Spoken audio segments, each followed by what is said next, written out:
L'imitation de Jésus-Christ, livre 1er, chapitre 23, de la méditation de la mort. Ce sera bientôt fait de vous ici-bas. Voyez en quelle disposition vous êtes.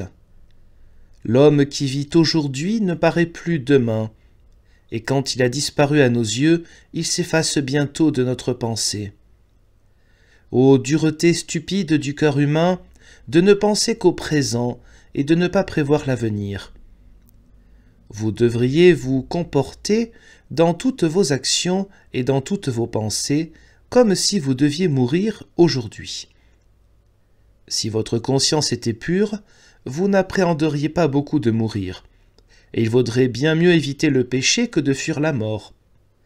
Si vous n'êtes pas aujourd'hui prêt à mourir, comment le serez-vous demain ? Ce demain est incertain. Que savez-vous s'il y en a un pour vous ?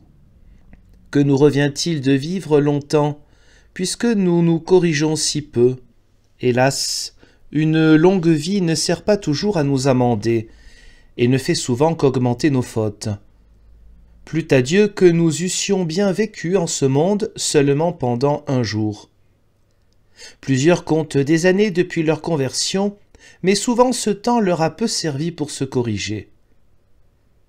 Si la mort est à craindre, il est peut-être plus dangereux de vivre longtemps. Heureux qui a toujours devant les yeux l'heure de sa mort et qui se prépare à mourir.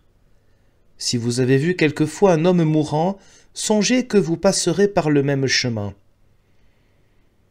Quand vous êtes au matin, pensez que vous n'irez peut-être pas jusqu'au soir, et quand vous êtes au soir, ne vous flattez pas de voir le matin. Soyez donc toujours prêts et vivez de telle sorte que la mort ne puisse pas vous prendre au dépourvu. Plusieurs meurent d'une mort subite et imprévue, car le Fils de l'homme viendra à l'heure qu'on n'y pense pas. Luc 12, verset 40. Quand cette dernière heure sera venue, vous commencerez à juger bien autrement de toute votre vie passée, et vous aurez un grand regret d'avoir été si négligent et si lâche. Celui-là est heureux et sage qui tâche de devenir présentement ce qu'il veut être à l'heure de la mort. En effet, ce qui donne à un homme une grande confiance qu'il fera une heureuse fin, c'est le mépris parfait qu'il a du monde, l'ardent désir de s'avancer dans la vertu, l'amour de la régularité, le travail de la pénitence, la promptitude à obéir, l'abnégation de soi-même, et la patience à souffrir toutes les adversités pour l'amour de Jésus-Christ. Vous pouvez faire beaucoup de bien pendant que vous êtes en santé, mais quand vous serez malade, je ne sais de quoi vous serez capable.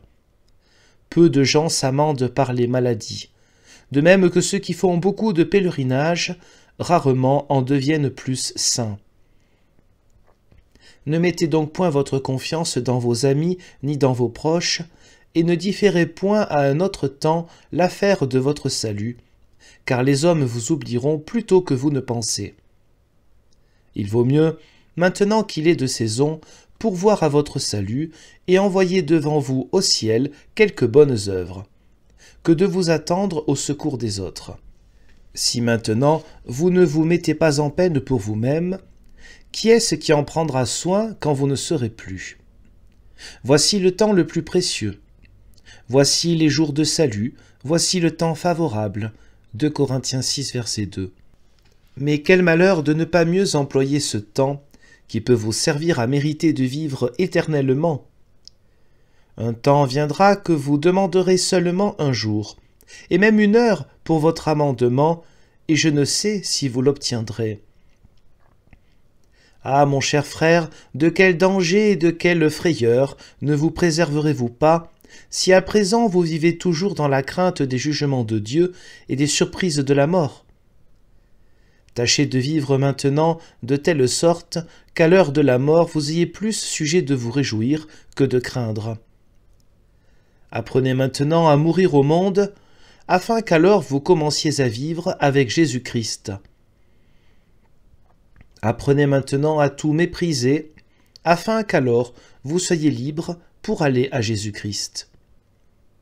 Châtiez maintenant votre corps par la pénitence, afin qu'alors vous puissiez avoir une confiance certaine. Insensé que vous êtes, pourquoi vous promettez-vous une longue vie, vous qui n'avez pas un seul jour d'assuré? Combien de personnes ont été trompées et ont été arrachées de cette vie lorsqu'elles y pensaient le moins?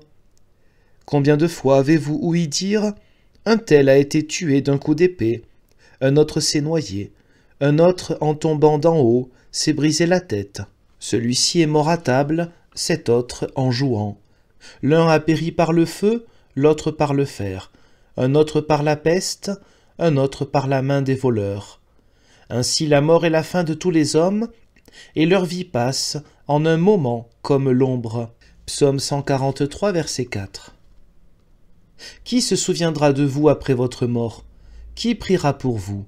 Faites maintenant, mon cher frère, tout ce qu'il vous est possible de faire, parce que vous ne savez ni le moment, ni les suites de votre mort. Pendant que vous en avez le temps, amassez-vous des richesses immortelles. Ne pensez qu'à votre salut, et n'ayez de soin que pour les choses de Dieu. Faites-vous maintenant des amis auprès de Dieu, en honorant ses saints, et en imitant leurs vertus, afin qu'après que vous serez sortis de cette vie, ils vous reçoivent dans les tabernacles éternels. Luc 16, verset 9. Comportez-vous sur la terre comme un voyageur et un étranger qui n'a point d'intérêt aux affaires du monde. Conservez votre cœur libre et élevez-le vers Dieu, parce que vous n'avez point ici-bas de demeure stable. C'est au ciel qu'il faut tous les jours adresser vos prières, vos gémissements et vos larmes, afin qu'après cette vie, votre esprit puisse passer heureusement au Seigneur.